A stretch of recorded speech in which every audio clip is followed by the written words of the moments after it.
Somebody built things in the ancient world that shouldn't have been possible. Not myths, not legends. Actual, excavated, peer-reviewed, documented weapons that made modern scientists stop cold and say, "How? Stay with me."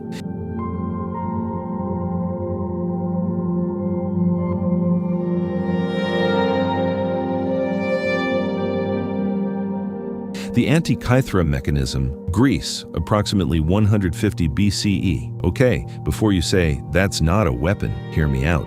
In 1901, divers pulled a corroded bronze lump from a Roman shipwreck off the Greek island of Antikythera. For decades, nobody knew what it was. When scientists finally X-rayed it in 2005, they found over 30 interlocking precision bronze gears. Gears with triangular teeth just like a modern clock. It turned out to be a hand-cranked analog computer built around 150 BCE that could calculate the position of the sun, moon, and all 5 known planets, predict solar and solar eclipses decades in advance, and even track the Olympic Games calendar.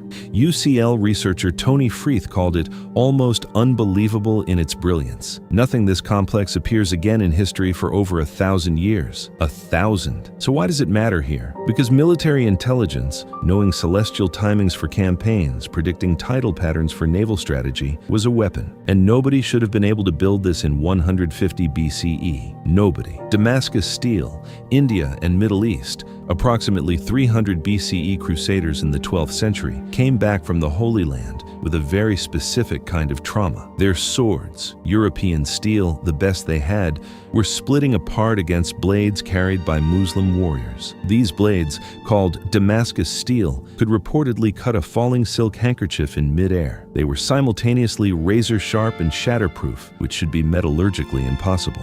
The harder you make steel, the more brittle it gets. That's basic physics. But in 2006, a team from Dresden's Technical University dissolved a sample of a 17th century Damascus saber in hydrochloric acid and examined the residue under high-resolution electron microscopy. What they found floored them. Carbon nanotubes, structures we thought were a 21st century scientific discovery, baked directly into the metal. Published in Nature, 2006, volume 444, the paper confirmed that medieval Indian blacksmiths were accidentally producing nanotechnology through an ancient forging process using Wootz iron ore. The technique was lost by the early 1800s. We still cannot fully replicate it today. Greek fire, Byzantine Empire, 678 CE. This one haunts me. In 678 CE, the Byzantine Empire was on its last legs. Arab fleets had surrounded Constantinople and were closing in for the kill. Then, a refugee engineer named Kallinikos of Heliopolis showed up with a formula. That formula produced something the world had never seen: a liquid fire that burned on water, clung to surfaces like glue, and intensified when you tried to douse it. It was launched from pressurized bronze tubes mounted on ships, basically functioning as a medieval flamethrower. The Arab fleet was annihilated. Emperor Romanos II later declared 3 things could never fall into enemy hands: the imperial regalia, a royal princess, and Greek fire. And here's the thing. Even within 50 years of its invention, the recipe was already secret enough that nobody outside the inner circle knew it. By the time the Byzantine Empire fell in 1453, it was gone. According to World History Encyclopedia, scholars believe the base was naphtha mixed with quicklime, pine resin, and potassium nitrate, similar to modern napalm. But the exact ignition chemistry that made it burn on water, still unknown. 1,300 years later, still unknown. The Polybolos, Greece, 3rd century BCE stop, machine gun, ancient Greece. That sentence should not be possible. But in April 2026, researchers published a study in the journal Heritage confirming what historians had debated for centuries. Engineers from the University of Campania, Luigi Vanvitelli, analyzed the battle-scarred walls of Pompeii using laser scanning, 3D modeling, and close-up photogrammetry. They found groups of small, square impact holes arranged in tight clusters, completely unlike the round dents left by ballistae or catapults. The pattern matched perfectly with the Polybolos, a chain-driven mechanical repeating crossbow invented by Dionysius of Alexandria in the 3rd century BCEE that automatically loaded and fired metal bolts in rapid succession from a magazine without manual reloading. Philo of Byzantium described it in writing between 280 and 220 BCE. The Smithsonian Magazine covered the 2026 findings and noted the weapon's use during Sulla's siege of Pompeii in 89 BCE. Think about that, a chain and gear-driven automatic weapon firing bursts of bolts, 2,000 years before the machine gun was patented. The Claw of Archimedes, Syracuse, approximately 214 BCE. In 214 BCE, Rome sent 60 warships to destroy the city of Syracuse. They sailed in under cover of night, and within hours, the fleet was in chaos. Ships were being lifted clean out of the water and dropped. The weapon responsible was the iron hand, the Claw of Archimedes. According to the accounts of both Plutarch and Polybius, historians writing within a few centuries of the event, Archimedes had designed a massive crane arm mounted on the harbor walls with an iron grappling hook on a chain. Soldiers inside the walls operated a counterweight system that lowered the hook onto approaching ships, gripped the hull, and hoisted the vessel partially out of the sea before releasing it, capsizing or smashing it on impact.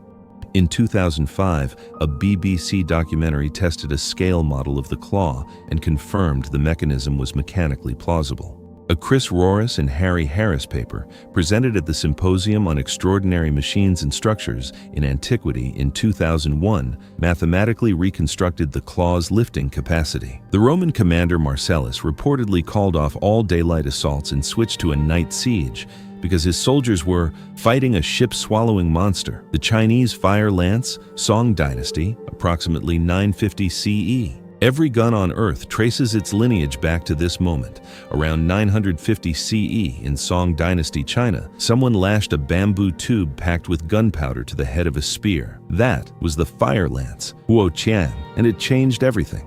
When ignited, it produced a gust of flame and burning debris that could scorch enemy soldiers at close range. Archaeologist Tonio Andrade of Emory University, who specializes in the history of gunpowder warfare, has documented how the Song military actively rewarded soldiers who brought new gunpowder weapon innovations to court. By 1150 CE, the bamboo tube had evolved into metal, and the metal tube was being loaded with pellets. The Wujing Zongyao, a military manual compiled in 1044 CE, records the first formal gunpowder formula in history. A 10th century Dunhuang manuscript contains the earliest known visual depiction of a fire lance in battle. This is not a legend. This is documented, illustrated, physically excavated history. The fire lance is the grandfather of the musket, the rifle, the cannon, the machine gun, and every firearm your army carries today.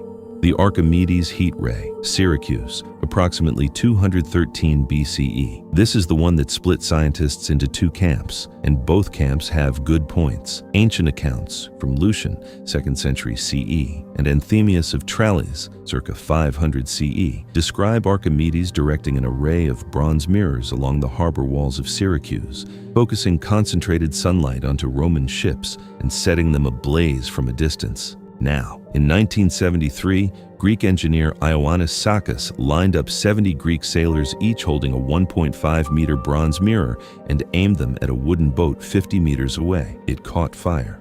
In 2005, MIT students used 127 one-foot mirror tiles and successfully ignited a stationary mock Roman ship in controlled conditions in under 11 minutes, reported by IFL Science and Real Clear Science. The debate is whether it could work on a moving ship in real battle conditions. Mythbusters later concluded it was possible, but impractical. The honest answer is, we don't fully know.